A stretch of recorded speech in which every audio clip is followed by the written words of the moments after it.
안녕하십니까, 박사호입니다. 오늘 전해드릴 내용은 헌터 바이든 하드 드라이브에 담긴 사진 가운데 가장 충격적인 부분입니다. 미국에서 활동하는 중국계 유튜버 루더입니다. 망명부호 고원구의 서브 채널입니다. 워룸이란 채널을 운영하는 스티브 배넌과도 밀접한 관계입니다. 줄리아니 전 뉴욕시장과도 정보를 공유하고 있으며 옌리멍 박사와 축구 영웅 하오하이동도 출연하고 있는 채널입니다. 미국과 중국에 걸친 각종 심층 정보가 흥미로운 부분이 많은데 10월 23일 아주 결정적인 보도를 했습니다. 그동안 보도된 헌터 관련 사진 가운데 가장 세간에 화제가 된 것은 마약을 하는 듯한 장면입니다. 어두운 밀실에서 누군가가 불을 붙여주는 사진입니다. 이 사진은 영상을 캡처한 겁니다.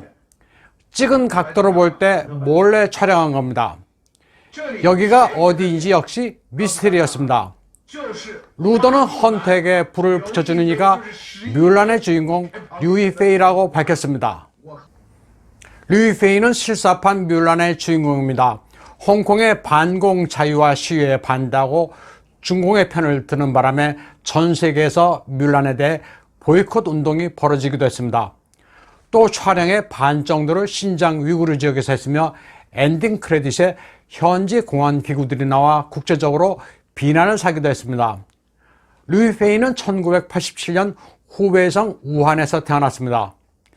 특이하게도 우한은 미국에 대해 호전적인 태도를 보이고 있는 관변학자 찐찬롱의 고향이기도 합니다. 류이 페이는 베이징 전형학원 출신으로 천룡팔부, 신조 협류에도 출연했고 할리우드에서 통하는 국제스타로 발돋움했습니다. 중공 후베이 출신이지만 현재 국적은 미국입니다. 당연히 영어도 유창해 미국 정가의 거물들을 접대하기에는 안성맞춤입니다. 참고로 뮬란에서 등장하는 원형 형태의 집단 가옥은 푸젠성의 객가 전통가옥 웨일로우입니다. 집단 방어를 염두에 두고 지은 성체 형식의 건축물입니다. 남북조 시대가 배경인 원래 스토리와는 아무런 관련이 없는 엉터리 고증입니다. 그리고 영화에서 뮬란의 아버지 역을 맡은 배우가 시진핑을 닮았다고 해서 화제가 되기도 했습니다. 헌터가 마약을 하는 듯한 장면이 찍힌 장소는 동방집단 회장 짱홍웨이의 개인 클럽으로 영상이 찍힌 시점은 2013년이라고 폭로했습니다. 류이 페이는 헌터에게 불을 붙여주고 잠까지 같이 잤다고 합니다. 짱홍웨이는 무기와 석유, 자원을 거래한 중공 군사 공업의 거두로 미국, 일본, 싱가포르, 파키스탄을 누비며 각종 첩보 활동을 한 인사라고 루더는 전했습니다. 짱홍웨이의 정부는 골드만삭스에 있으며 미국 정보기관도 동방 집단의 범죄 행위를 오랫동안 추적해왔다고 밝혔습니다. 루더는 이 대목에서 류이 페이를 스위페이라는 별명으로 부릅니다. 스위페이의 스위는 10억입니다. 류이 페이의 몸값이 10억이란 얘기입니다. 중국어로 정부를 두고 돈을 지불하는 것을 빠오양이라고 합니다. 류이 페이의 빠오양 비용이 10억입니다. 그런데 이 10억의 돈을 지불한 이는 시진핑의 대리인 유에싱유라는 인물입니다. 유에싱유는 시진핑의 대리인이며 환경에너지회사 CEO로 1대1로의 앞장선 사람입니다. 마담으로 하여금 류이 페이와 몸값을 흥정할 때 1억에서 시작해 5억까지 올랐는데 유에싱유가 그럼 아예 10억을 주겠다고 해서 류이 페이의 별명이 스위페이입니다. 헌터 바이든은 베이다 방정의 CEO 웨이신과도 2015년부터 왕래해왔다고 루더는 폭로했습니다. 웨이신은 링지화와도 관계가 깊습니다. 링지화는 후진타오의 신복으로 나중에 뇌물죄로 몰락하게 됩니다. 링지화의 지화는 한국어로 계획입니다. 5남매 중 넷째인데 남매 이름들이 다 재미있습니다. 첫째는 노선, 둘째는 정책, 셋째는 방침, 넷째는 계획, 다섯째는 완성입니다. 웨이신은 링지화의 아들 링구에게 페라리를 사준 인물입니다. 링구는 밤중에 여성과 페라리를 몰고 베이징 시내를 질주하다 사고사합니다. 웨이신은 서산회를 만든 인물로 후진타오 시절 각 계파를 오가며 스파이 노릇을 해왔습니다. 그는 전문적으로 중공 고위층의 정부들 그리고 그들 사이에서 태어난 사생아를 미국으로 보내 관리하는 인물입니다. 베이다 방정은 2014년 미국으로 망명한 고원구이가 속속들이 잘 파악하고 있는 회사입니다. 고원구이는 베이다 방정의 대주주였습니다. 헌터의 동업자인 토니 버블린스키의 폭로도 충격적입니다. 버블린스키는 헌터의 사업체인 시너헉 홀딩스의 전 CEO입니다. 시너헉 홀딩스는 예젠밍의 중국 화신에너지와 합작한 회사입니다. 참고로 시너헉의 시노는 중국, 허크는 헌터형 보 바이든의 애완견 이름입니다.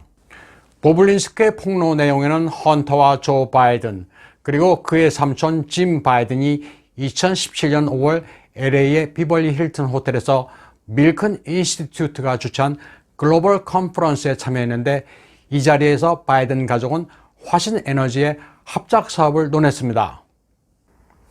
폭스뉴스 보도에 따르면 조 바이든 가족과 화신 에너지의 합작 사업 프로젝트에는 민주당 부통령 후보 카말라를 비롯한 여러 명이 열거되어 있습니다. 짐 바이든이 헌터와 버블린스키, 랍 워커, 제임스 길리어에게 보낸 이메일입니다. 이메일 제목은 첫 번째로 연락받을 사람들의 명단입니다.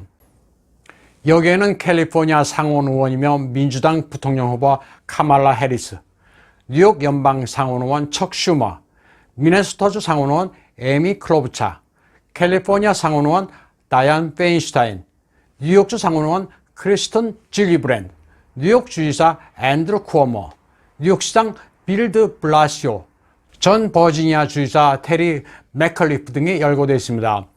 내셔널 퍼시즈는 바이든 일가만 화신 에너지로부터 돈을 받은 정치 가문이 아니라면서 클린턴 부부도 재단을 통해 10만 달러를 챙겼다고 폭로했습니다. 뉴욕타임즈 역시 2018년에 예젠밍이 어떻게 워싱턴의 권력 회랑에 침투했는가라는 기사를 통해 클린턴 부부가 예젠밍의 기부를 마다하지 않았다고 보도한 바 있습니다. 루더는 또 FBI가 드레인드 스왑프의 중요 기구지만 중공에 의해 침투당해 일을 제대로 하지 않고 있다고 말했습니다. 중공의 왕치산이 FBI에까지 공작을 펼쳐 트럼프 주변에까지 점령한 상태로 트럼프 대통령은 FBI를 신뢰하지 않는다고 말했습니다. 트럼프 대통령은 줄리아니와 스티브 배넌을 절대 신임하고 있으며 트럼프가 연임에 성공하면 줄리아니가 법무부 장관이 될 것이라고 예측했습니다. 그리고 줄리아니가 헌터의 죄상을 만천에 드러내 본격적으로 심판할 것이라고 내다봤습니다. 루더는 또 이메일에 등장하는 이니셜 O가 버락 오바마라고 말했습니다. 뉴욕 포스트는 페이스북의 전 직원을 인용해 포스팅 내용을 검열하는 이들은 중국인이라고 폭로했습니다.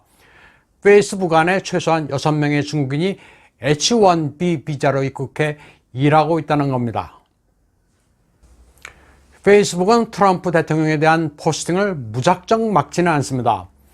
트럼프 대통령 지지가 과도하다고 판단되면 노출이 잘 안 되도록 조작하는 식으로 꼼수를 부린다고 폭로했습니다.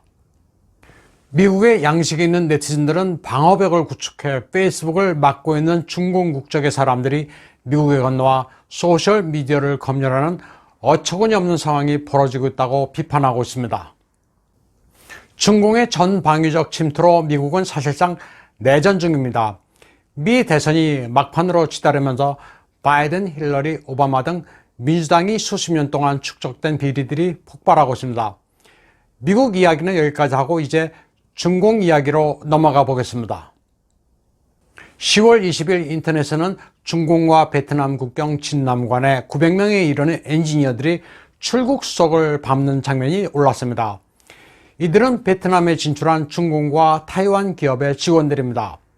중국인들이 난닝해서 국경을 넘어 베트남으로 일자리를 찾아 대거 탈출하고 있습니다. 일자리가 많고 베트남의 경제발전이 왕년의 선전을 넘어설 정도입니다.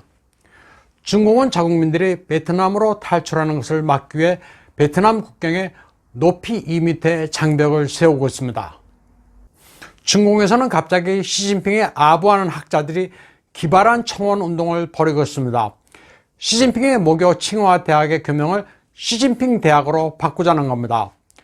청원운동을 벌이고 있는 이들은 국립싱가포르대학 여직원을 성희롱했다가 문제가 된 시진핑의 국사 정용옌, 중공당원이며 싱가포르 남양이공대학 중국교우회장 선건리 등 4명의 학자입니다.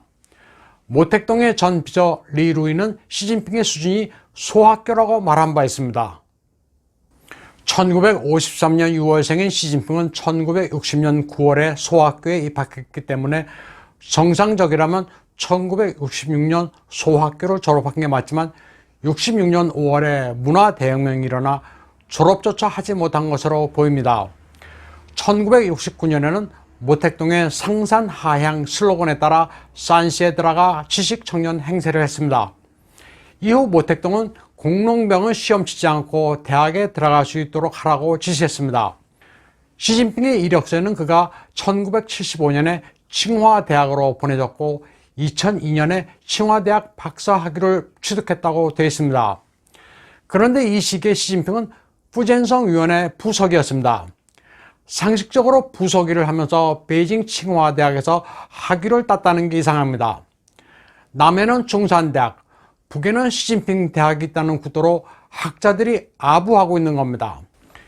이전 세기에 손중산의 삼민주의가 있다면 지금은 시진핑 사상이 있다는 식의 개인 우상화를 하기 위해서 벌이는 일입니다. 칭화대학을 시진핑 대학으로 바꾼다고 하자 칭화대를 졸업한 후진타오가 부글부글 끓고 있다는 이야기도 나오고 있습니다. 칭화대의 이름이 바뀌면 후진타오가 시진핑 대학을 나온 셈이 되기 때문입니다. 칭화대학은 타이완에도 있습니다. 국립대학인데 타이완 칭화대학 측은 자기네들이 원조며 베이징 칭화대학은 이름만 칭화라고 주장하고 있습니다. 따라서 베이징 칭화대학이 시진핑 대학으로 바뀌면 학교의 색채가 더 선명해질 것으로 기대하고 있습니다. 오늘 방송은 여기까지 하겠습니다.